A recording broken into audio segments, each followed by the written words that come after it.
Abra a sua Bíblia no Salmo de número 18.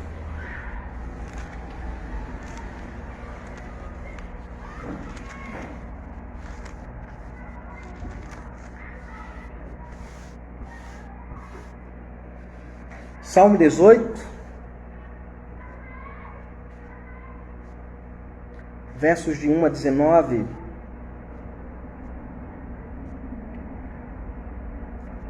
É o texto no qual nós estaremos ensinando a palavra de Deus nesta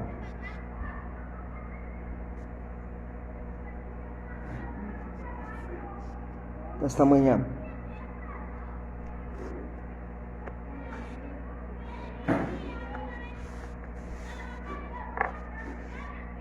Ao mestre de canto, salmo de Davi, servo do Senhor, o qual dirigiu ao Senhor as palavras deste cântico no dia em que o Senhor o livrou de todos os seus inimigos e das mãos de Saul.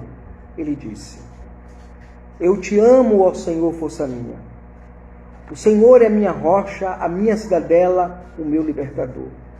O meu Deus, o meu rochedo, em quem me refugio, o meu escudo, a minha força, a força da minha salvação, o meu baluarte. Invoco o Senhor, digno de ser louvado, e serei salvo dos meus inimigos. Laços de morte me cercaram, torrentes de impiedade me impuseram terror. Cadeias infernais me cingiram e tramas de morte me surpreenderam. Na minha angústia invoquei o Senhor, gritei por socorro ao meu Deus, e ele do seu templo ouviu a minha voz, e o meu clamor lhe penetrou os ouvidos. Então a terra se abalou e tremeu, vacilaram também os fundamentos dos montes e estremeceram, porque ele se indignou. Das suas narinas subiu fumaça e fogo devorador da sua boca. Dele saíram brasas ardentes. Baixou ele os céus e desceu e teve sob os pés uma densa escuridão. Cavalgava um querubim e voou sim, levando velozmente nas asas do vento. Das trevas fez um manto em que se ocultou. Escuridade de águas, espessas nuvens nos céus eram o seu pavilhão. Do esplendor que diante dele havia, as densas nuvens se desfizeram em granizo e brasas chamejantes. Trovejou, então o Senhor dos céus, o Altíssimo, levantou a voz, e houve granizo e brasas de fogo. Despediu suas setas e espalhou os meus inimigos, e multiplicou os seus raios e os desbaratou. Então se viu o leito das águas, e se descobriram os fundamentos do mundo, por tua repreensão, Senhor, pelo iroso resfogar das tuas narinas. Do alto me estendeu ele a mão e me tomou, tirou-me das muitas águas, livrou-me de forte inimigo e dos que me aborreciam, pois eram mais poderosos do que eu. Assaltaram-me no dia da minha calamidade, mas o Senhor me serviu de amparo. Trouxe-me para um lugar espaçoso. Livrou-me porque Ele se agradou de mim. Vamos orar. Senhor, está aí a Tua palavra diante de nós. Te pedimos, ó Deus, a Tua iluminação, a Tua orientação, ó Deus, para a explicação desse texto nesta manhã, Senhor. Que o Senhor possa nos ajudar, ó Deus, a entender a Tua palavra, ó Deus, a entender o que ela quer a nós ensinar, ó Pai, para que de fato possamos aplicar estas verdades ao nosso coração como igreja de Jesus. Nos ajuda, Senhor, a de maneira graciosa receber a Tua palavra, Senhor. Ilumina o nosso coração, abre o nosso entendimento, Senhor, para que possamos compreender e aplicar a verdade da Tua palavra, a Tua lei e a Tua verdade, Senhor. É o que nós choramos e Te agradecemos em Cristo Jesus. Amém e amém.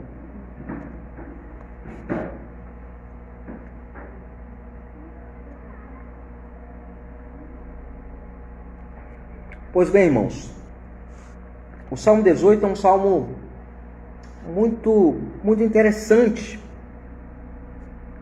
para a nossa vida como igreja do Senhor. É um dos poucos salmos que eu diria que aplicam as verdades da vitória de Cristo, da ação do Senhor sobre a vida dos ímpios, mas também de uma mensagem redentiva ao povo pactual, ao povo de Deus. O contexto desse salmo pode ser encontrado em vários textos, por exemplo, o texto de 2 Samuel, capítulo 22, versos de 1 a 5, Êxodo, capítulo 15, versos de 1 a 18, Juízes, capítulo 5, né? É um cântico de vitória. Na verdade, este salmo ele é colocado como sendo um cântico de vitória, um cântico em que de fato Davi ele coloca como Deus dando a ele a vitória de todos os seus inimigos e todos aqueles que perseguiam. E o simples lembrem do salmo é muito claro na abertura do salmo. No verso 1 ele diz: ao mestre de canto, o salmo de Davi, servo do Senhor, o qual ele dirigiu ao Senhor as palavras deste cântico no dia em que o Senhor o livrou de todos os seus inimigos e das mãos de Saul. E ele disse: algumas notas importantes precisam ser destacadas nesta apresentação da situação vivencial em que o salmo foi produzido. A primeira verdade é que ele é um salmo litúrgico. Como assim, pastor? O que é um salmo litúrgico? É um salmo feito para ser cantado no culto. Está aí logo no início do verso, ao mestre de canto. É um salmo dirigido àquele que conduzia o cântico no Antigo Testamento, conduzia o culto, a adoração do louvor naquele momento. A segunda informação que você precisa ter no seu coração é a autoria do salmo. O salmo, de maneira inequívoca, deixa bem claro que é um salmo de Davi. Ele usa a expressão salmo de Davi, né? Então, quando ele coloca essa ideia, mostra que a autoria do salmo de fato é Davi. E aí, na terceira informação, ele vai dizer em que ocasião este salmo foi escrito. Quando foi que Davi escreveu o salmo, pastor? Quando ele dirigiu ao Senhor no dia, ele dirigiu ao Senhor o quê? As palavras deste cântico. E aí outra informação importante. Ele não é apenas um salmo, ele é um cântico. Por que essa informação ela é importante para nós? Porque no Novo Testamento, o apóstolo São Paulo, quando ele vai escrever a sua carta a Colossenses e a sua carta a Efésios, ele vai dizer que a igreja deve louvar a Deus com salmos, cânticos e hinos espirituais. E algumas pessoas, elas pensam que ele se refere a 3 categorias de música. Seria o salmo, um salmo bíblico, o hino seria o hino do inário, como se canta geralmente na igreja, e cânticos espirituais seriam esses corinhos que as pessoas cantam. Na verdade, essa é uma deturpação do que Paulo está ensinando. Você percebe nesse texto, na abertura desse texto, que a palavra salmo e a palavra cântico são usados um pelo outro.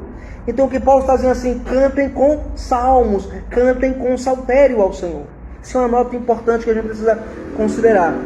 E aí ele apresenta a ocasião, como surgiu este salmo. Ele vai dizer ainda no início, no prefácio, ele diz assim: no dia em que o Senhor o livrou de todos os seus inimigos e das mãos de Saul. Então o contexto, ele é o contexto em que Saul persegue Davi de maneira a querer trucidá-lo, matá-lo, porque ele queria continuar no trono, e Deus havia transferido o trono de Saul para Davi. Isso é muito claro em 2 Samuel capítulo 22.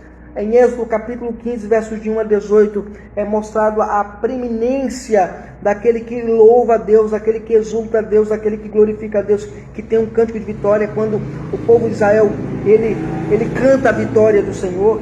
E Juízes 5 também menciona o cântico de um cântico de vitória lá presente neste texto. Olha que coisa interessante. Esse salmo ele foi composto por Davi em sinal de gratidão às muitas batalhas que ele sofrera, às muitas guerras que ele havia enfrentado, mas que ele havia agora alcançado o livramento do Senhor. Por isso, o tema da nossa exposição nesta manhã será o Deus poderoso e libertador do seu povo. O Deus que é poderoso e libertador do seu povo. E como é que Davi, ele coloca isso para nós? De que maneira ele apresenta esse Deus libertador? De que maneira ele apresenta para nós esse Deus poderoso? De que maneira ele apresenta esse Deus gracioso que salva a vida de Davi, que liberta Davi durante todo o Salmo de número 18? primeira questão que ele coloca é o louvor que ele tem em direção a Deus. A primeira maneira, a maneira fundamental que a igreja mostra, que ela reconhece que Deus é poderoso, que Deus é libertador, é primeiro ela tem uma atitude primeiramente de louvor, de louvar a Deus. Geralmente as pessoas têm a ideia de que a primeira atitude nossa é pedir a Deus e não louvar. Na verdade, a primeira atitude de uma igreja que de fato reconhece o poder de Deus, o governo de Deus e a libertação do Senhor é o ato de louvor. E o poeta faz isso no verso 1 e no verso 2. Ele diz assim: eu te amo, ó Senhor, força minha. O Senhor é a minha rocha, a minha cidadela, o meu libertador, o meu Deus, o meu rochedo, em quem eu me refugio, o meu escudo, a força da minha salvação, o meu baluarte. E aqui ele coloca coisas interessantes. E a primeira questão que ele coloca para nós, esse ato de louvor, primeiro ele apresenta a Deus como sendo o seu refúgio. Ele apresenta a Deus como o refúgio dele. O salmo começa com a palavra harkan, que é a palavra amor. Ele diz assim: eu te amo. Aqui a ideia, irmãos, é de devoção sincera. A primeira atitude nossa como cristãos que reconhecemos o governo e a soberania do Senhor sobre as nossas vidas é que de fato Deus, Ele é digno do nosso amor. Eu te amo, ó Senhor. Essa é a primeira declaração do povo de Deus. Amar a Deus, ter Deus como supremo absoluto dos nossos afetos. Aquele que deve de fato amar a Deus deve entender o que a Escritura diz no Novo Testamento e no Antigo Testamento. No Antigo Testamento é nos dito que o povo de Israel deve amar a Deus com toda a sua força, com todo o seu coração, com toda a sua mente, com toda a sua alma, com todo o seu empreendimento. Amar a Deus é a tônica do Salmo. O Salmo já diz: eu te amo, Senhor. Ele coloca de maneira clara que ele está desinteressado pelas bênçãos de Deus. Não é isso que ele quer. Ele quer manifestar, acima de tudo, o amor ao Senhor. Quem ama ao Senhor se submete à sua vontade. Quem ama ao Senhor aceita a sua vontade. Quem ama ao Senhor caminha debaixo da sua vontade. Assim, quando eu reconheço que Deus ele é poderoso na minha vida, que Ele é libertador, que Ele me libertou, que Ele me resgatou, a resposta que eu tenho em direção a esse Deus é uma resposta de amor. Eu preciso simplesmente amá-lo. Ele é o nosso Deus, Ele é o meu objeto de amor. Esse é o ponto interessante. A segunda verdade que nós aprendemos no texto é que Deus ele é rei. E essa descrição da realeza de Deus, ele descreve em outra característica que ele apresenta sobre o Senhor no verso 2. A primeira característica, ele diz: o Senhor é a minha rocha. Aqui a ideia é que Deus é o nosso alicerce, é quem sustenta a nossa vida em meio aos maremotos, em meio às dificuldades, em meio às tempestades da vida, aonde nós conseguimos construir a nossa vida sobre essa rocha que é Deus, que é o Senhor. O Senhor Jesus no Novo Testamento vai pegar essa mesma imagem e vai aplicar à pessoa dele, quando ele conta a visão de dois indivíduos que constroem, um constrói a casa sobre a areia e o outro constrói a casa sobre a rocha. Quem conseguiu construir sobre a rocha, sobre Cristo, veio a tempestade, bateu nela, não levou a casa ficou firme. Mas aquele que construiu sobre a terra movediça, veio a água, veio a chuva, veio os maremotos, veio os problemas e desabou aquela casa. Assim o salmista, ele começa colocando a primeira tônica na vida dele. Ele diz: o Senhor é a minha rocha. Deus, ele é a rocha, o alicerce, o fundamento. Entenda que Deus é o meu fundamento. Eu caminho debaixo de Deus. Eu ando debaixo da vontade soberana de Deus. Aquele que me sustenta é Deus. Não são os meus problemas, não é a minha ansiedade, não é a dor do meu coração, não é o meu medo, não são as minhas angústias, mas é Deus que é o meu fundamento. Isso nos lembra a pergunta primeira e a resposta primeira do domingo primeiro do Catecismo de Heidelberg. No Catecismo de Heidelberg ele pergunta: qual é o teu único consolo na vida e na morte? Ele diz: o meu único consolo, o fundamento na vida e na morte é o Senhor Jesus Cristo, que me salvou, que morreu por mim, que de fato me sustenta, me garante o seu Espírito Santo, e que nenhum fio da minha cabeça cai senão com consentimento do Pai. Essa é a primeira verdade que nós aprendemos nesse texto, que Deus é rocha. Mas veja outra característica que ele apresenta desse Deus que é rei. Ele é a minha cidadela. Na figura que o salmista coloca para nós, imaginemos um homem vivendo num conflito de guerra. Ele precisava procurar uma cidade, refúgio, uma cidade que se amparasse da briga, da guerra, do conflito. E aí essa cidadela, esse local de proteção, era Deus. Ele está dizendo assim: eu não tenho nenhuma outra proteção, eu não tenho nenhum outro cuidado, eu não tenho nenhum outro escudo a não ser o Senhor. E aí ele declara que esse Deus que é rei, ele é libertador, o meu libertador. Aqui a figura de Davi é dizendo que de fato Deus é aquele que liberta o povo no meio dos problemas que ele enfrentava, no meio das dificuldades. O meu Deus, o meu rochedo em quem me refugio, ele é o meu escudo, a força da minha salvação. Quando ele coloca Deus como escudo, ele está lembrando a Israel que Israel não dependeria e não deveria depender do poder bélico, do poder do exército. Porque Israel era a única nação que tinha poucos escudos, porque ela não trabalhava com a arte do ferro, ela era uma sociedade praticamente agrícola, dependente do Senhor.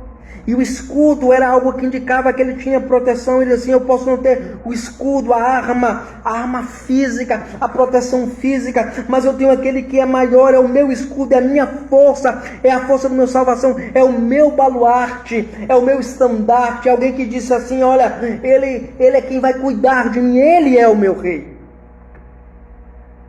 Então Davi, ele coloca para nós o ponto fundamental do louvor. O ponto fundamental do louvor é reconhecer que Deus é o nosso refúgio.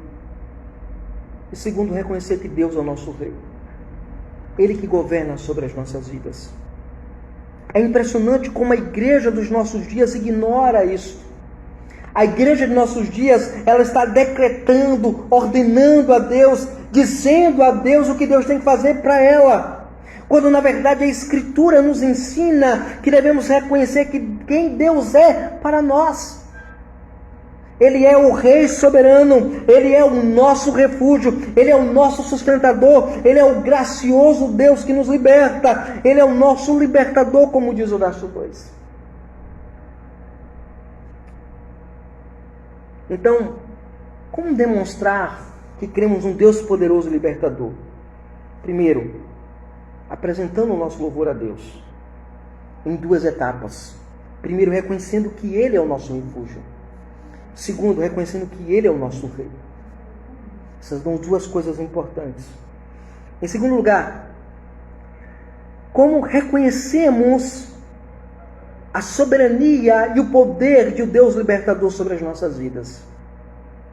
É quando nós aprendemos a louvar a Deus na crise. É quando aprendemos a louvar a Deus no meio do caos.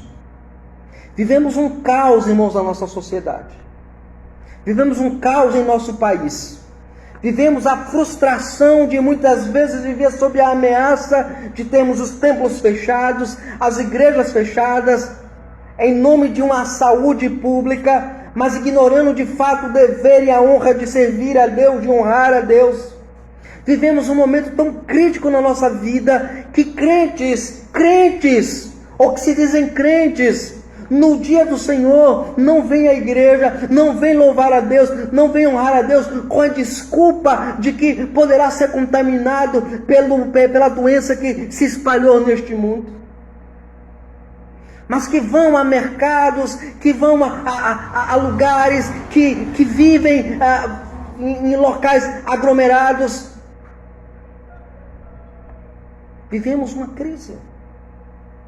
E como conseguir louvar a Deus na crise? Está aí nos versos de 3 até o verso 6 desse texto.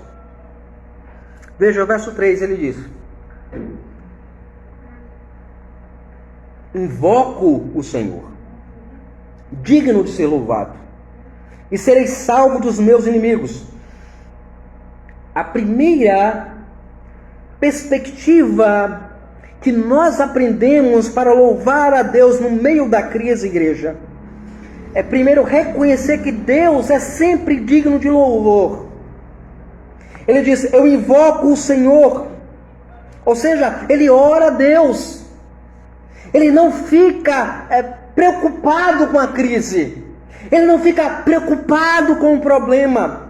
Ele não tem tempo de se preocupar com o problema. Ele vê o problema, ele sabe da dificuldade, ele sabe que é ruim a situação, ele sabe que é difícil a situação, mas a primeira atitude que ele faz é ir adorar a Deus, é ir cultuar a Deus. A igreja dos nossos dias faz o inverso, deixa de cultuar a Deus e vai se preocupar com os problemas, com as dificuldades. E aqui o salmista, a primeira atitude dele é dizer assim, invoca o Senhor, porque Ele é digno de ser adorado, Ele é digno de ser louvado, Ele merece o meu culto, não importa em que circunstância, não importa em que tempo, não importa a maneira como vai ser feita as coisas, o que importa é a maneira como Ele ordena em Sua palavra, o que importa é o que Ele diz em Sua palavra. Eu preciso louvar a Deus. Então esse invocar aqui é o sentido de clamar a Deus, de louvar a Deus, porque Ele merece o nosso louvor. Qual é o resultado do louvor, irmãos? Qual é o resultado de cultuar a Deus? Ele diz no verso 3, e serei salvo dos meus inimigos. O resultado é a libertação. Então a primeira questão que a gente tem, irmãos, quando nós estamos para entrar na crise, a primeira atitude nossa é louvor ao nosso Deus. Agora, veja o que acontece nos versos de 4 a 5. Ele descreve para nós esta crise que ele vivencia. Qual é a crise? Primeiro, laços de morte me cercaram, torrentes de impiedade se impuseram terror, cadeias infernais me cingiram e tramas de morte me surpreenderam. Vamos observar isso aqui, irmãos. Quando ele coloca laços de morte me cercaram, ele está falando que pessoas planejaram acabar com ele. Mas também é o sentido de cair com a doença, cair acamado, estar adoentado, estar prestes à morte. Um outro ponto importante é que diz que torrentes, ele vê um grande vendaval, uma grande onda, torrentes de impiedade. Essa palavra impiedade, ela descreve que são pessoas ímpias que se levantam contra ele. Ele começou a palpitar o seu coração com medo. As pessoas estão no encalço de Davi. Lá está Sansão de um lado, lá está a Saúl de um lado, está Absalão do outro, está os inimigos, está Abimeleque, estão os grandes inimigos perseguindo Davi. E Davi agora está, ele diz assim, as torrentes dos ímpios, os ímpios estão se levantando contra mim. Isso causou pavor, temor diante dele. Agora veja o verso 5, ele diz, cadeias infernais me cingiram, vestiram a minha vida, tramas de morte me surpreenderam. Aqui, esse mesmo emblema, essa mesma figura que aparece no texto bíblico, no Novo Testamento, é aplicado à pessoa de Jesus. Jesus, ele vai falar exatamente disso no Novo Testamento, apontando para esta ideia de que laços de morte me cercaram. Ele vai falar de que, de fato, o pavor, as densas trevas caíram, as cadeias infernais, parece que estavam tomando conta, vencendo o espaço. Essa é a descrição que Davi faz aqui no Antigo Testamento da crise que ele está vivendo. Não é uma mera crise, não é um mero problema. São pessoas que estão perseguindo a ele, querendo acabar com sua vida, trucidar a sua existência. Mas veja o que acontece no verso 6. Ele apresenta agora a sua confiança ao Senhor. Verso 6. Na minha angústia. E aqui é importante, irmãos. O que você faz na sua angústia? O que você faz na sua dor? O que você faz na hora em que a angústia toma conta do seu coração? Medo, pavor. As coisas estão roubando a paz do seu coração. As coisas estão lhe sequestrando a alegria, lhe roubando a esperança, lhe roubando a perspectiva de dias melhores. Parece que nós olhamos para o problema da Covid, por exemplo, e pessoas estão traumatizadas. Pessoas estão ansiosas, estão depressivas, estão angustiadas e parece que o temor tomou conta do coração delas e a gente fica perguntando o que elas vão fazer com a vida delas. Qual é a sua atitude quando a angústia bate na porta do seu coração? O que é que você faz? Você abre a boca e praqueja dos céus? Você abre a boca e reclama da providência do Senhor? Ou você tem a atitude que Davi teve? Davi fez assim: eu invoquei o Senhor e gritei: Senhor, socorre, meu Deus, tenha socorro, manifeste socorro para comigo. A atitude de um crente na hora da angústia é dobrar o joelho, é orar ao Senhor, é invocar ao Senhor, é clamar pelo socorro do Senhor, é buscar o conforto e o consolo de Yahvé, do Deus da aliança, do Deus pactual. E a Escritura, de maneira inequívoca, nos diz o seguinte, no verso 6, Ele, Deus, do seu templo, ouviu a minha voz. Sabe o que é que nós aprendemos aqui? Que Deus escuta as nossas orações. O meu clamor lhe penetrou os ouvidos. Um coração angustioso, um coração em angústia, um coração mergulhado pela angústia, quando sinceramente dobra o joelho e invoca ao Senhor, clama ao Senhor, Deus, Ele ouve o coração abatido. Ele ouve o coração aflito.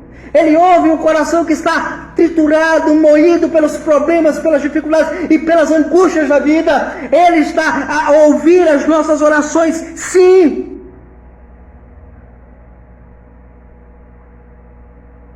É isso que este mundo precisa ouvir, igreja. Que Deus, Ele escuta as nossas orações.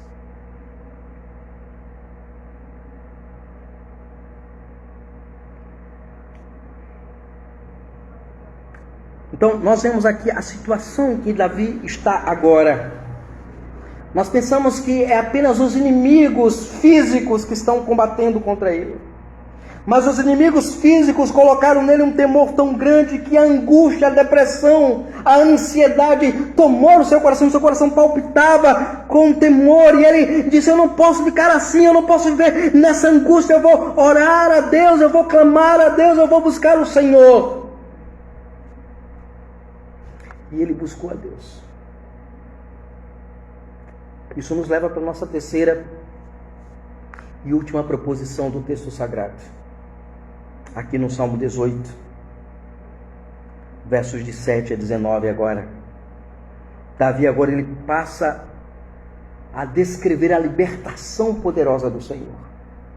Qual é o resultado quando um coração sincero invoca a Deus? É a resposta do Senhor. Qual é a resposta do Senhor? Nessa sessão agora, o poeta utiliza vários recursos para impregnar na mente do povo da aliança o Deus libertador que ele quer apresentar no seu salmo.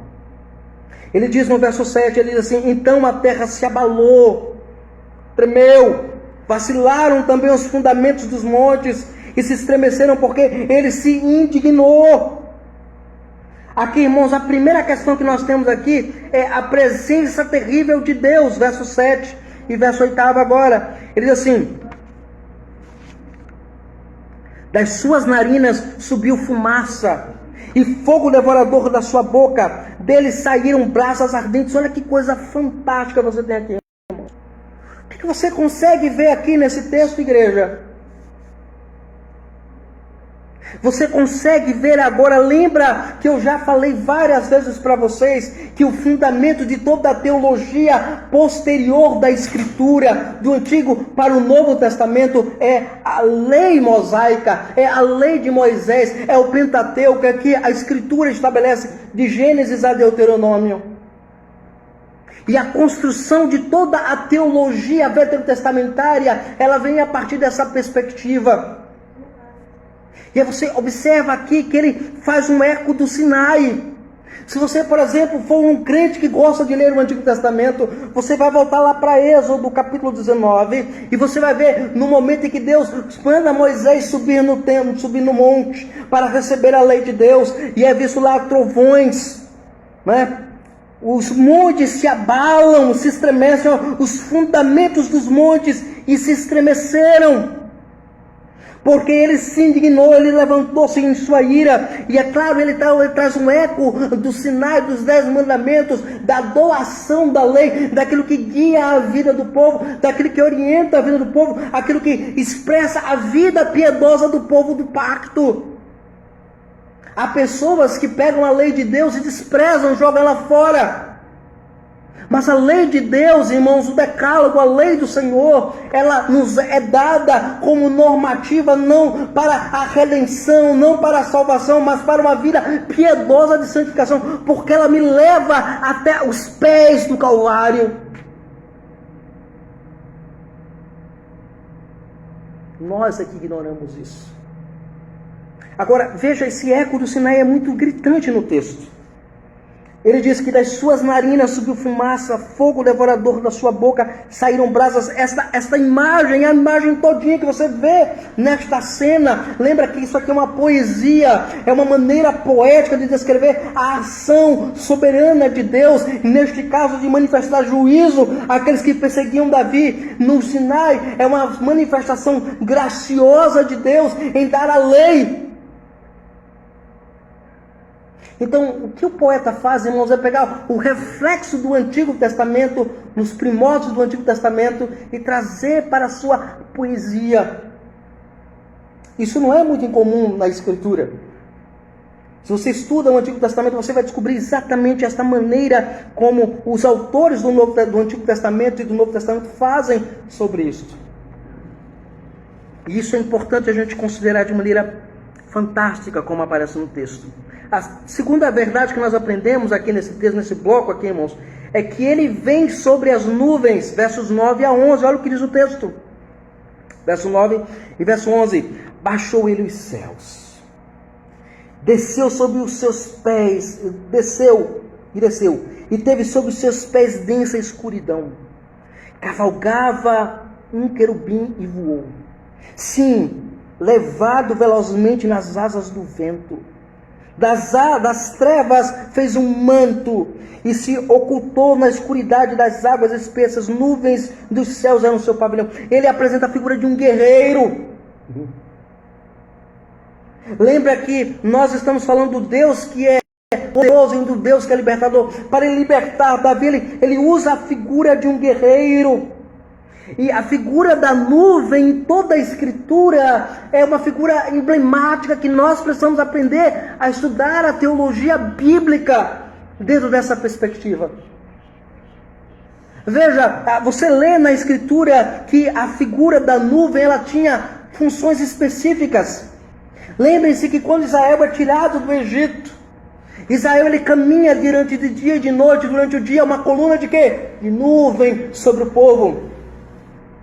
E à noite uma coluna de fogo sobre o povo, para que ele pudesse ter condição de caminhar e andar, não se cansar.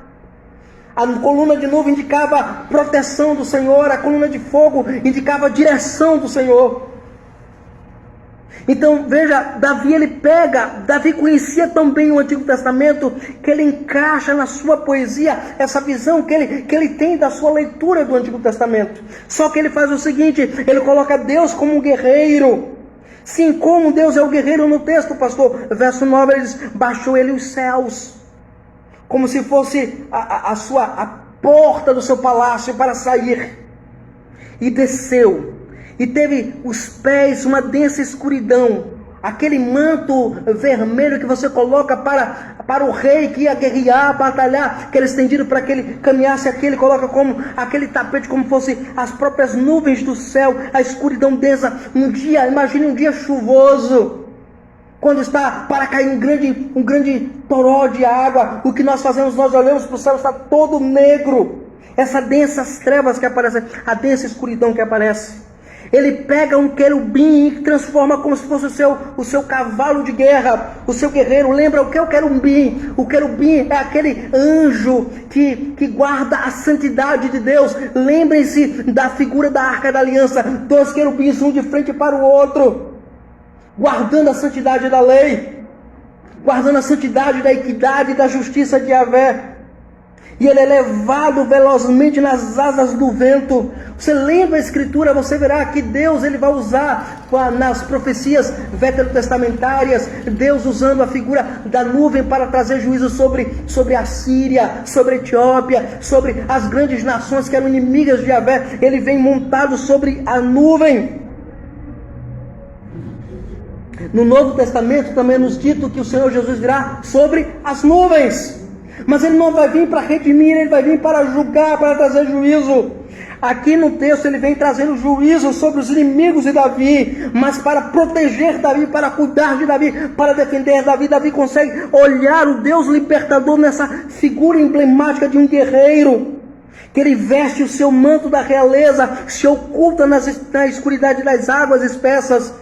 Nuvens dos céus era o seu pavilhão. Ele vê um guerreiro que está com seu pavilhão sobre a mão, né? E você tem um manto, como se fosse uma bandeira, o pavilhão, indicando a sua soberania, o seu poder, o seu governo sobre o mundo.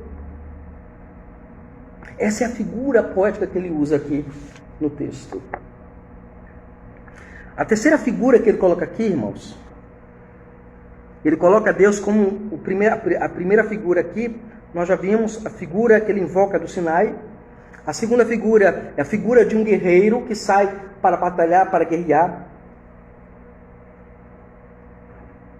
A terceira figura que ele coloca, Deus é o Rei majestoso. Está nos versos de 12 até o verso 15. Ele diz: do esplendor que diante dele havia, as densas neves, nuvens se desfizeram, em granizo e em brasas chamejantes. Trovejou. Então o Senhor dos céus, o Altíssimo, levantou a voz, houve granizo e brasas de fogo. Despediu as suas setas e espalhou os seus inimigos. Ele multiplicou os seus raios e os desbaratou. Então se viu o leito das águas e se descobriu os fundamentos do mundo. Pela tua repreensão, Senhor, perigoso resfogar das tuas narinas. Agora o salmista ele apresenta o Deus que é majestoso, que ele vem e na presença dele as trevas se desfazem. Ele é luz plena, ele é aquele que de fato age conforme a sua graça, conforme a sua libertação. Ele é aquele que diz o texto que o Altíssimo ele levanta a voz e tudo se derrete diante da sua presença. Ele diz que ele, como um rei caçador, ele pegou o seu arco e atirou as suas setas contra os inimigos, espalhou, multiplicou os seus raios. Ou seja, a figura de linguagem aqui, as suas setas são como se fossem raios, desbaratou-os. E aí ele pega mais uma vez no verso 15, a figura do mar vermelho. Olha, então se viu o leito das águas e se descobriu os fundamentos do mundo. Pela tua repreensão, Senhor, pelo rigoroso resfolgar das tuas narinas. Porque é dito no texto lá de Êxodo que um vento oriental veio sobre o mar vermelho e abriu e conseguiu ver o chão, os fundamentos do mar. Davi, ele conhecia a palavra de Deus. Ele conhecia a escritura veterotestamentária do Pentateuco. E ele usou isso para compor a sua bela poesia, para compor este belo salmo, para compor esta bela passagem da palavra do Senhor. Agora, a última imagem que ele coloca agora do Deus libertador deste salmo está nos versos 16 ao verso 19. Ele diz: do alto ele me estendeu a mão e me tomou. Tirou-me das muitas águas, livrou-me de forte inimigo e dos que me aborreciam, pois eram mais poderosos do que eu. Assaltaram-me no dia da minha calamidade, mas o Senhor me serviu de amparo, trouxe-me para um lugar espaçoso, livrou-me porque ele se agradou de mim. Aqui agora, Davi, ele apresenta a Deus como o Senhor que salva o seu povo. Aqui Davi, ele coloca para nós que ele, o que Deus, a experiência que ele tem, a experiência de redenção. Primeiro ele diz, Deus ele não está tão longe que ele não possa ver a sua dificuldade, o seu problema, os seus traumas, a sua angústia, a sua dor, os seus problemas, aquilo que de fato você tem vivenciado, os seus pecados que parecem não serem perdoáveis. Mas Deus ele é perdoador, ele se move em direção aos que sofrem. Diz o texto que Deus ele livrou de maneira graciosa do forte inimigo Davi, dos que aborreciam Davi, pois eram mais poderosos do que Davi. Davi reconhece o poder bélico dos seus inimigos, mas ele sabe que Deus é o Deus libertador da vida dele, porque esses indivíduos eles eram maldosos, terríveis, porque atacaram, trucidaram Davi no dia da calamidade de Davi, no dia que Davi estava sofrendo, disse Davi. Mas o Senhor foi o amparo dele. E qual foi a ação de Deus em ser o amparo de Davi? Primeiro, trouxe Davi para um lugar espaçoso, onde ele poderia ver tudo o que ele precisava. Diz o texto que Deus ele livrou a Davi porque se agradou de Davi. Não é que havia alguma bondade de Davi, igreja, mas que Deus demonstrou graça para com Davi. Esse é o sentido do texto. Deus demonstrou a graça imerecida a Davi. Deus demonstrou a graça imerecida a um pecador, a alguém que de fato não era digno de redenção, mas Deus decidiu salvar. Diante disso, o que nós podemos aprender desse texto e levar para a nossa vida como igreja de Jesus, irmãos? Algumas verdades nós podemos aprender desse texto e aplicar às nossas vidas como igreja do Senhor. A primeira verdade, irmãos, é que toda a nossa vida cristã ela deve servir como um único propósito de viver a nossa vida para a glória de Deus.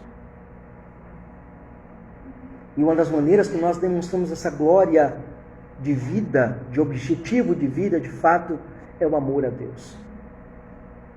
Ame sempre ao Senhor, de toda a tua força, de toda a tua alma, de todo o teu entendimento. Ame o Senhor. A segunda verdade que nós aprendemos, irmãos, é reconhecer que Deus, ele é o único que deve ser louvado. Não importa o que os homens digam, não importa que os homens nos proíbam de vir cultuar a Deus, não importa se os homens estarão dispostos a roubar de nós a esperança do culto, a certeza da adoração, a certeza do louvor a Deus. O meu papel como crente é louvar a Deus, porque Deus merece ser louvado. Em qualquer circunstância, no dia da bonança e no dia da escassez, no dia da saúde, no dia da doença, Deus, ele merece, ele é digno de ser louvado. Não deixe que ninguém roube isso do seu coração. Não deixe que ninguém sequestre isso da sua vida. Deus, ele é digno de nosso louvor. Por fim, irmãos, viva a sua vida confiando no Deus que libertou você. Deus, ele é o seu libertador. Foi Ele que libertou você. Foi Ele que trouxe você aos pés da cruz. Viva para o seu libertador. Viva para Cristo. Viva para o Senhor. Viva para a glória do Senhor. Viva debaixo da confiança de que Deus ele tem cuidado de você na hora da angústia, na hora da depressão, na hora da ansiedade, na hora dos dilemas, das lutas, dos lutos. Deus, ele é o nosso amparo e a nossa fortaleza na pessoa bendita do Senhor. Que Jesus Cristo seja o centro da nossa vida. Que Jesus Cristo seja o nosso consolo nas horas mais duras da nossa vida. Que Deus possa aplicar isso em nossos corações, para a glória de Deus somente. Amém. Vamos orar. Senhor, obrigado a Deus, porque nesta manhã, Senhor, nós ouvimos a Tua palavra. Aplica a Tua palavra em nossos corações, Senhor. Que ela possa servir, ó Deus, de alimento para a nossa alma, Senhor. Que ela possa, de fato, ó Deus, frutificar, ó Deus, em nossa vida, ó Deus. E que possamos, de fato, viver de maneira prática, ó Deus, esta crença maravilhosa, ó Deus, que o Senhor é um Deus poderoso e um Deus libertador. O Senhor poderosamente nos libertou. E o Senhor poderosamente nos deu Cristo, nosso Redentor, Pai. Que o Senhor possa de fato, ó Deus, fazer com que as verdades desta palavra, Senhor, encontre eco em nossos corações. E que de fato possamos, de fato, ó Deus, louvar o Teu nome e exaltar a Tua palavra, Senhor. Leva-nos em paz para os nossos lares, na Tua proteção, no Teu cuidado, no Teu amor, Senhor. Confiantes, ó Deus, que Tua graça e Teu perdão têm trabalhado em nossas vidas. Amado, Tu sabes, ó Deus, do quanto nós carecemos e necessitamos, ó Deus, da Tua providência sobre nós. Abençoa a Tua igreja, ó Deus, neste momento de crise, Senhor. Crise, ó Deus, que a Tua igreja tem enfrentado. Crise de identidade, sem saber quem ela é. Crise de fé, ó Deus, esquecendo de confiar no Senhor no meio do caos. Crise de segurança, Senhor. Uma igreja que não aprende, ó Deus, a buscar socorro e refúgio em Ti, Senhor. Que o Senhor possa, de fato, ó Deus, nos libertar disso, Senhor. E que possamos ser uma igreja firme e forte, ó Deus. Que essa nação Brasil, ó Deus, possa ouvir a voz da igreja, Senhor. Para o louvor do Teu nome, da Tua glória. É o que nós choramos. É o que nós te agradecemos, Senhor. Em Cristo Jesus. Amém e amém. Recebemos a bênção. Que a graça do nosso Senhor Jesus Cristo, o amor de Deus, nosso eterno Pai Celestial, a comunhão e consolação do Espírito Santo de Deus, e seja com toda a igreja, hoje e sempre. Amém e amém.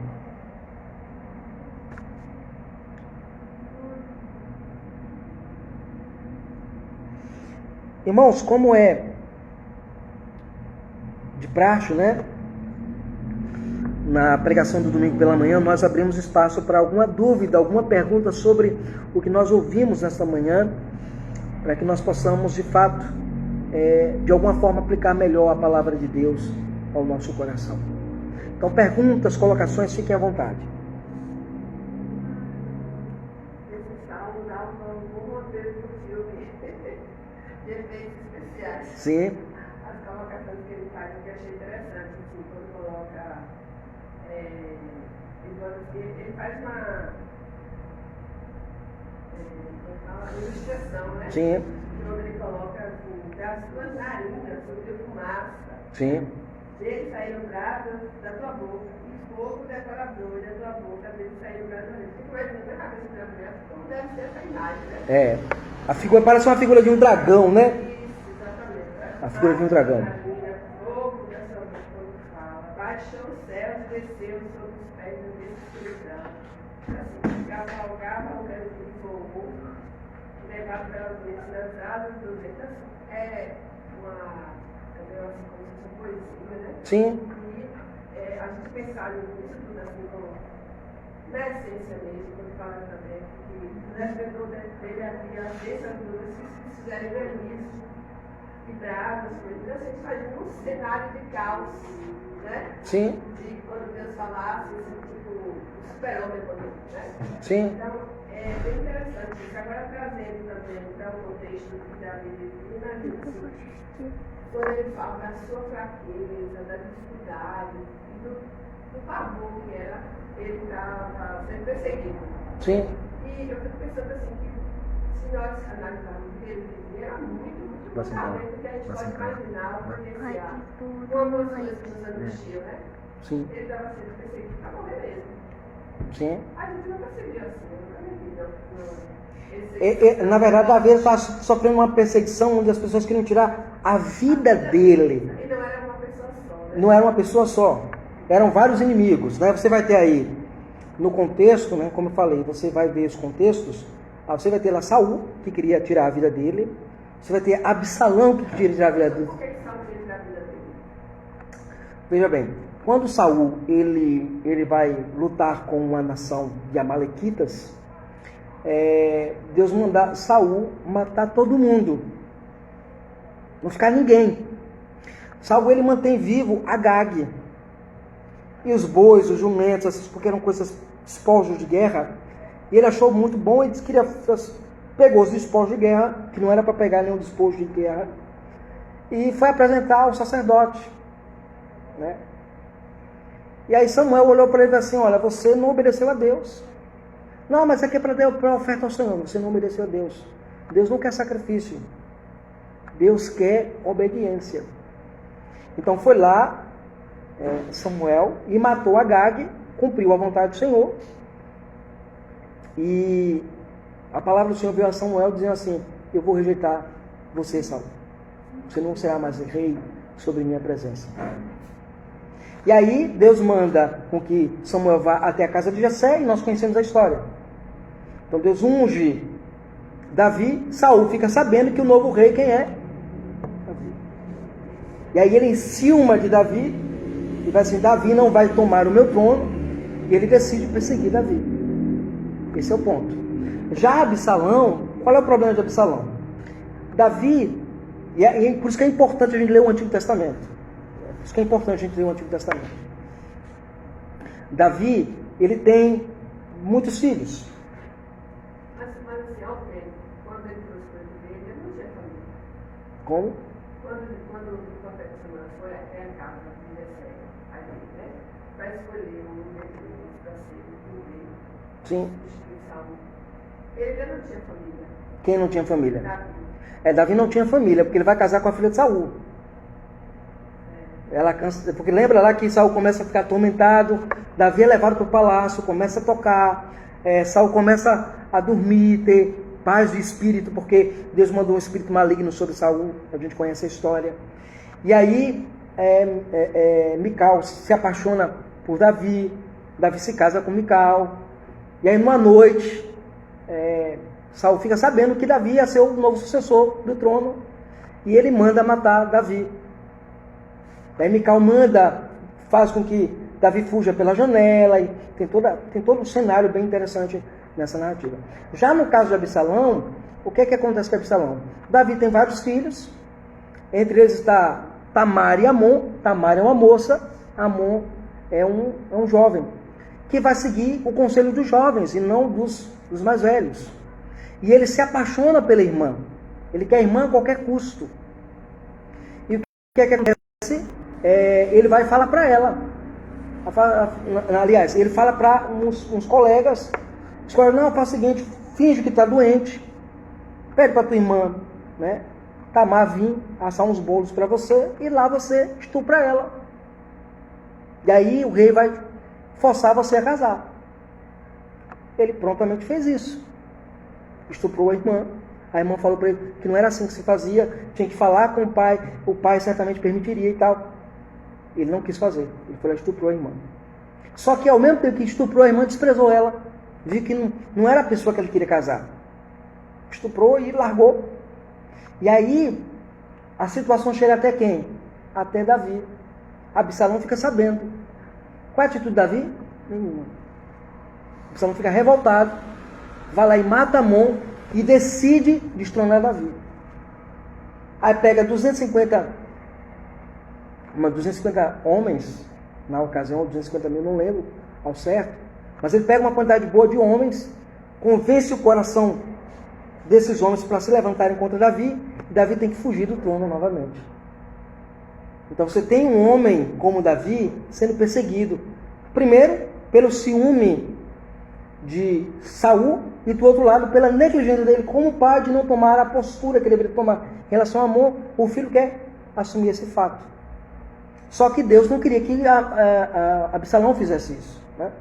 Fala, irmão. O filho era de Davi que estuprou aí. Sim, isso. Amon era filho de Davi também. Ok? E a irmã era irmã de pai e mãe ou só de pai? Não era dos mesmos pais, eram de pais diferentes. De mães diferentes, de mães diferentes, A irmã era parte de Davi. Isso. Aí o irmão foi. Isso. Matou o outro Davi. Porque ficou revoltado, porque a irmã ficou humilhada, né? Naquele contexto, era uma humilhação muito gigantesca. Ainda hoje o é. Poderia casar? Quem quiser? Aí isso dependeria do rei. O rei era quem ia decidir isso. Ele queria casar, podia na época. Sim. Sim. Essa irmã. Sim. Dependeria do rei. Porque a vontade do rei seria como se fosse a vontade. Lembra lá que a gente fala que o rei era como se fosse o pastor do povo e conduzia o povo. Então, esse é o contexto. E naquela época tinha muita essa relação, né? Porque alguém na casa apareceu, ela Isso, buscar alguém da parentela, né? É.